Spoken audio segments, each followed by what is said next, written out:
All here, especially our panel members. Thank you for taking time for being here. Thank you for taking part in this, what I know will be a really interesting discussion.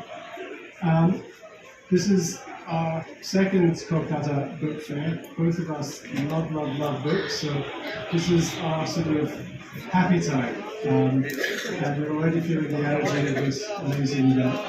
Today, it's my privilege to introduce Consul General Linda Pavick, an accomplished diplomat who has served in Japan, twice in Pakistan. She served in Iraq, Brunei, Jamaica, as well as a tour in Washington, D.C. She's also worked in the private business before joining the State Department with Johnson & Johnson. She's earned an MBA, Masters of Business Administration. And one of the things she's most proud of is growing up in a family of entrepreneurs that taught her so many of her life skills. But above all that, she is somebody who lives and practices DEIA, so diversity, inclusion, access and equity in her daily life, in her work life. And so we're really thrilled that you're able to join us for this discussion. But more important, that you were able to inaugurate our pavilion for this 2-week-long almost book fair. So with that, if you could all help me join Linda Pavick in a warm welcome.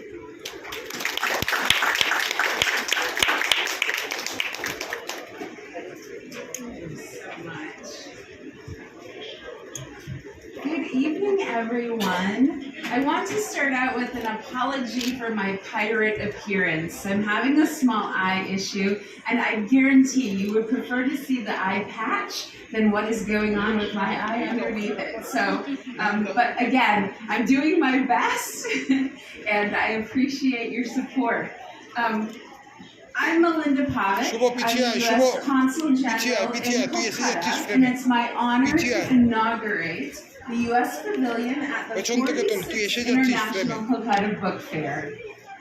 Young leaders from diverse backgrounds, like you, are an important link in the comprehensive global strategic partnership between the United States and India.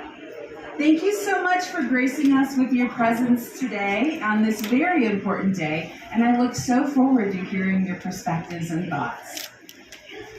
It is the time of year that we all look forward to, the Kolkata International Book Fair, a key showcase for Kolkata's cultural and literary excellence. Over the next 2 weeks, the people of Kolkata and beyond will pour into the book fair to be part of the largest public book fair in the world in terms of attendance.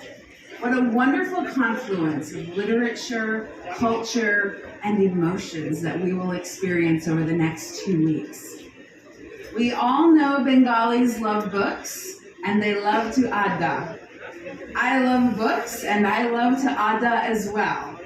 So I am definitely a Bengali in my heart, even if I am not a Bengali in my DNA. So our session today combines those two elements, our mutual love of books and addaing about what DEIA, diversity, equity, inclusion, and accessibility really mean to each of us. How do those 4 terms manifest in our lives, our families, our societies, and our histories? How can we make these 4 pillars instrumental in our workplaces, our communities, and in our daily interactions with the people around us? Our US Pavilion this year will focus on DEIA.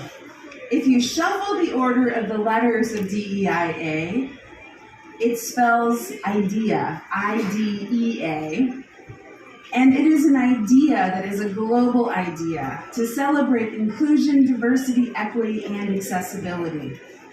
Researchers say, and I believe their findings, that diverse groups are more creative, more effective, and more likely to make decisions good for the long term because they see different perspectives and take more time to discuss and explore different possible approaches and outcomes, making diversity a real strength, whether in a company, a community, or a nation.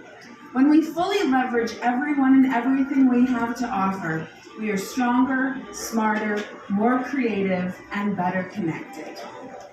Over the years, advancing equity in the workplace, public spaces, and professional spheres has taken on many forms, from recognizing diverse cultural backgrounds with different themes, to more recent discussions of how people of different ethnicities and genders and with varying physical and mental capabilities have been impacted both positively and negatively by changing social norms of privilege and respect. There is a lot to unpack in the history of what is now called DEIA. On June 25, 2021, President Biden signed the Executive Order on Diversity, Equity, Inclusion, and Accessibility in the federal workforce to further advance equity within the U.S. federal government. This executive order allowed federal agencies like the one I work for, the U.S. Department of State, to prioritize existing efforts in the diversity, equity, and inclusion space, and added accessibility as a new dimension. The United States government has adopted these 4 pillars of diversity, equity, inclusion, and accessibility as the norm and not a choice. And that's what we strive to achieve with all of our programs at the Consulate, at the American Spaces, and through our diverse collection of immigrant American literature at the American Center Library. This pavilion and the events that will take place here over the next 2 weeks will reflect the communities and represent the societies in which we live, ensuring the doors of opportunity are open and accessible to all, and that we leave no one behind.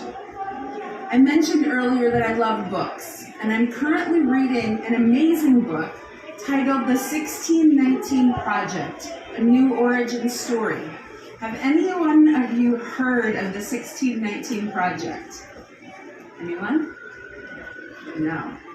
Well, so it started out as a 2019 New York Times Sunday magazine series, researched and written to commemorate the 400th anniversary of the arrival of the first enslaved African people brought to the United States.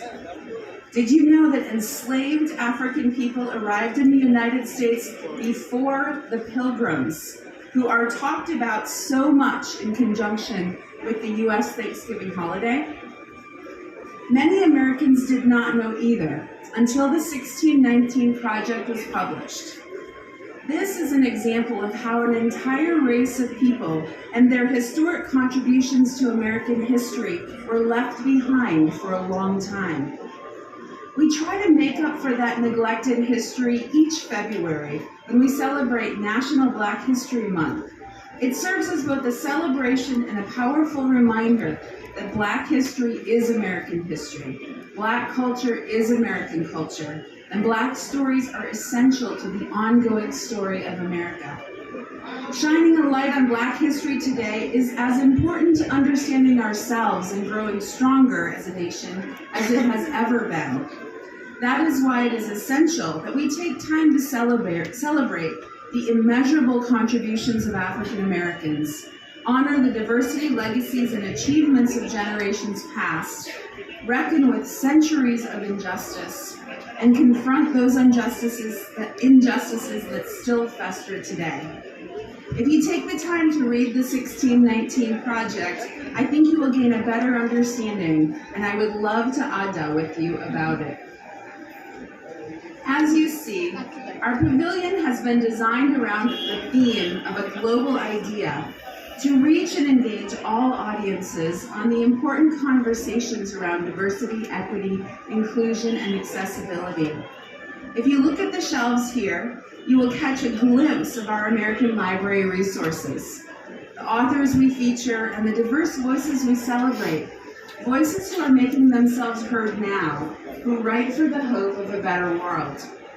The programs we have put on over the years have always been about creating connections, touching lives, enhancing people-to-people ties, and building future cooperation between our 2 great countries.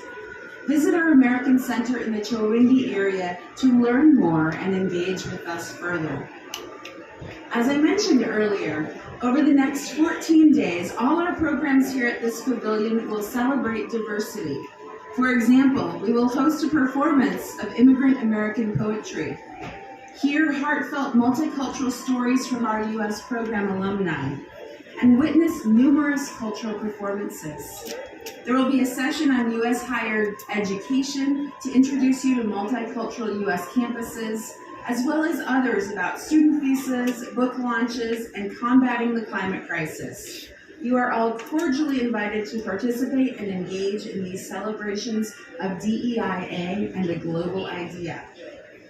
Now, to formally inaugurate our Book Fair Pavilion and these 14 days of DEIA programming, I ask each of you to join me in filling in this canvas with your diverse strokes.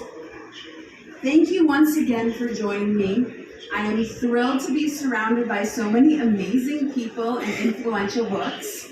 Reading books gives us the chance to experience other people's perspectives and worldviews and integrate them into our hearts and our minds. This is a fine way to embrace diversity and remember that both our countries are extremely diverse, reaping benefits that we should always value and never underestimate for the many different people that call our nations home. Because the only way we can create mutual understanding between people and cultures and come even closer together as friendly democratic nations is to be open and curious as we interact about both our similarities and our differences. Because that is the story of the US-India friendship and strategic partnership. Thank you so much for being here today.